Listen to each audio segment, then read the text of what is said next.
Los griegos hicieron mucho por el mundo y pusieron, bueno, la primera piedra de lo que fue el conocimiento científico y muchas otras cosas que son dignas de elogio, desde luego.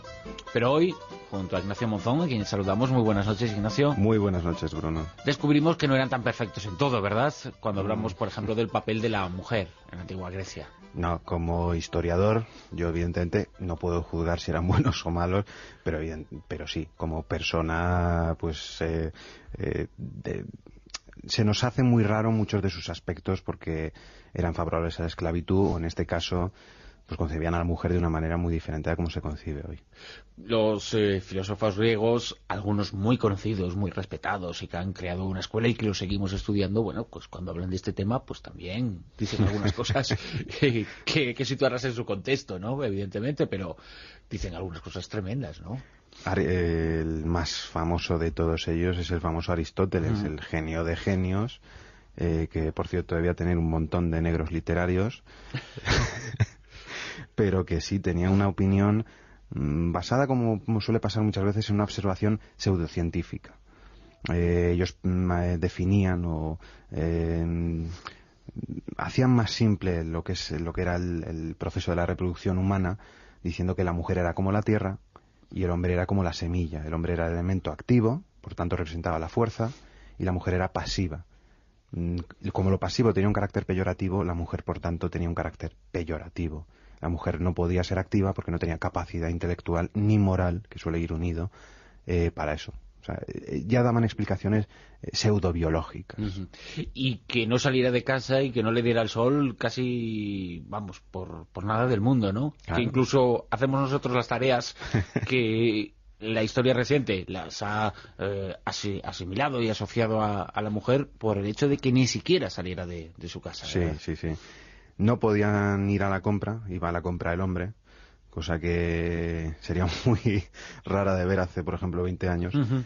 Por lo que tú has dicho, la mujer no debe salir, la mujer decente no debe salir. En el fondo, antes la compra la hacía solo la mujer, porque era una cosa de la mujer, y en la época romana no la hacía mujer, pero en el fondo lo que había era lo mismo, una sociedad absolutamente machista y patriarcal. Desde luego, porque además, aparte de no salir de casa, porque la pueden ver, porque le pueden hacer cualquier cosa, tampoco se consideraba que la mujer tuviera capacidad para usar dinero, porque a la mujer, tanto en el mundo griego como en el mundo romano, se la considera siempre menor de edad.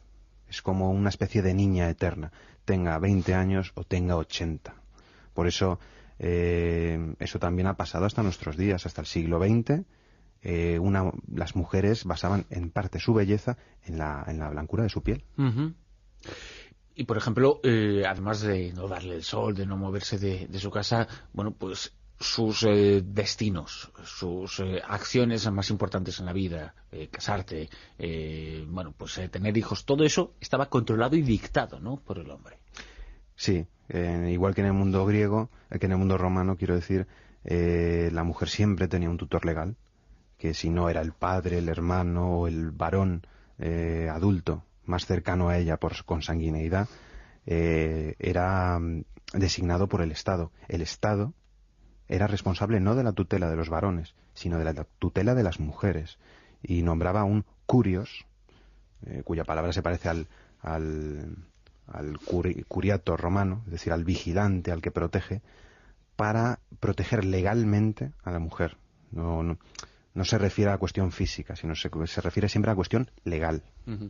Y los griegos tenían además un concepto muy bíblico, muy del Génesis, ¿no?, de lo que era la mujer. Era la que provocaba las tentaciones, la que estaba un poquito ahí para fastidiar el destino del hombre. No era una fortuna para la sociedad ni para la familia. Yo es que todavía yo creo que no he visto ningún mito donde la mujer salga bien parada. Desde luego. Siempre es la que hace Quizá hay que remontarse un poquito más atrás, cuando en la época cuando se habla de Dios nació mujer y empezó siendo de una diosa, pero todo eso se perdió ya en estas culturas. Estamos hablando de un tiempo muchísimo anterior, ¿verdad? Cuando igual la fuerza bruta del hombre le convierte a las sociedades en patriarcales, ¿no? Algunos antropólogos lo que piensan es que debido al desconocimiento del proceso reproductor, lo que se pensaba es que la mujer era como la tierra. De la tierra salen frutos, de la mujer salen niños. Entonces la mujer tiene el poder. Cuando descubrieron que había que lo importante, uno de los elementos importantes era el semen, Sí. El semen se asimiló a la semilla, a la fuerza de la creación. Por eso vemos representaciones, sobre todo orientales, donde, por ejemplo, pueden aparecer, esto va a sonar muy raro, dioses o reyes masturbándose. Sí, y no es algo erótico, es algo que significa... Están sembrando la tierra. Exacto. Están generando vida, están generando fuerza.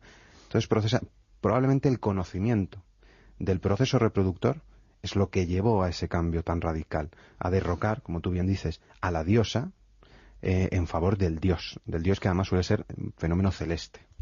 Y en función de esto, por supuesto, tampoco tenía ninguna influencia sobre la herencia, sobre sus hijos. No eran sus hijos, eran los hijos del padre solamente, ¿no? Exacto. En caso de divorcio, que aquí se suele dar la tutela a la mujer, en el mundo griego, digamos que prácticamente se la darían al hombre. Entre otras cosas porque la mujer no puede tutelar a nadie, porque ella tiene que estar siempre tutelada, incluso puede ser tutelada por su propio hijo. Cuando vemos algunas películas que están ambientadas en la época helenística, pues las mujeres de Grecia, pues las vemos con unos vestidos muy muy sueltos, muy atrevidos a veces en algunas películas ya antiguas, ¿no? Que no tenían mucha validez histórica, pero nada que ver con la realidad, ¿no? Iban, hoy diríamos que iban casi como al burka. Pues casi. La verdad es que, sobre todo en una ciudad como Atenas, que presumía de ser una ciudad, o por lo menos presumen los proatenienses, los historiadores proatenienses, de ser una ciudad abierta, de ser una ciudad moderna, una especie de medio jonia, medio aquea, pues la verdad es que solían llevar el peplos, un vestido muchísimo más pesado, un vestido que llevaba varias dobleces, más inmóvil. Y pues la verdad es que iban tapadas desde los pies hasta el cuello y muchas veces se tapaban la cabeza. Y cuando una niña pasaba a ser mujer, es decir, llega a su primera menstruación, en principio, aunque luego cambiaron las cosas, ¿no? Pero en principio ya tenía que buscársele un varón para tener un objetivo en la vida, una misión, ¿no? Pero después cambiaron un poquito las cosas y Platón fue un poquito responsable de decir, bueno, pues igual no es necesario que sea así, ¿no? Pero no porque la mujer no tuviera ningún derecho, sino por razones biológicas, claro. Lo interpretaban, ¿no? Igual que más tarde pasará en el mundo romano, el matrimonio es algo así como la legalización del noviazgo. Los niños pueden ser novios desde los 3 o 4 años. Entonces a la niña ya con 3, 4 años, 6 años, se le puede buscar un novio. Lo que se da en ese matrimonio, en esa ceremonia llamada gamos, el famoso mes de Gamelion, era el mes de las bodas, que por cierto, estamos en el mes de Gamelion, lo que se hacía era, digamos, ya dejarlo de manera natural. Como había niñas, pues claro, como pasa siempre, que podían tener la regla, pues con 12 años, lo que se buscaba era casarla ya, porque como su objetivo era tener hijos, no podían perder el tiempo. Es Platón el que ya señala pues que muchas de esas niñas eran demasiado niñas y no sobrevivían a los partos. No solo se perdía esa, entre comillas, fábrica de hijos, es que también morían los niños, con lo cual también es una solución muy interesada. Y en cuanto a la educación, ¿era similar a la que recibían los hombres? ¿Ya se marcaban una serie de diferencias desde pequeñas? Pues sobre todo en época arcaica y clásica, sí. Tenemos algunas referencias un poco vagas a algún tipo de una especie como de escuelas llamadas tiasos de Lesbos, donde Safo, la famosa Safo, pudo ser una maestra, pero lo que se les enseñaba era sobre todo economía doméstica, se les enseñaba a cantar, se les enseñaba poesía, pero básicamente para complacer al hombre. Realmente no es hasta época helenística cuando a la mujer se la enseña, por lo menos hasta los 10, 12, 13 años, a leer, a escribir, a pensar un poquito. Y lo que sí que protagonizaron las mujeres en Grecia fue el primer desnudo integral, ¿no? De la historia, en cierto modo. El primer desnudo integral marcadamente polémico. Siguen siendo como no iba a ser hace 2500 años, ¿no? Sí, pero ojo, nosotros estamos más acostumbrados al desnudo femenino que al masculino. Sin embargo, era al revés. Ajá. Los primeros desnudos eran masculinos. Los famosos, el famoso kuros, los kuroi, que podemos ver en la escultura griega arcaica, los hombres siempre van desnudos. Las mujeres, las kores, siempre van vestidas. La primera mujer desnuda, las Venus de Praxíteles, eso sí que causó una revolución en pleno siglo IV, que había gente, por lo visto, se cuenta que un hombre... Siglo IV antes de Cristo. Antes de Cristo, ¿no? Hace 1500 años, prácticamente. Intentó, parece que gozar de la estatua. No me puedo creer, qué barbaridad. Bueno, igual que hacen algunos con las revistas todavía. Ignacio Monzón, muchísimas gracias por darnos también estos minutos de sonrisas, que bueno, pues estamos descubriendo que en algunas cosas no hay tantas diferencias con el mundo griego, que vamos a seguir repasando contigo, porque estamos descubriendo facetas verdaderamente interesantes. Un abrazo.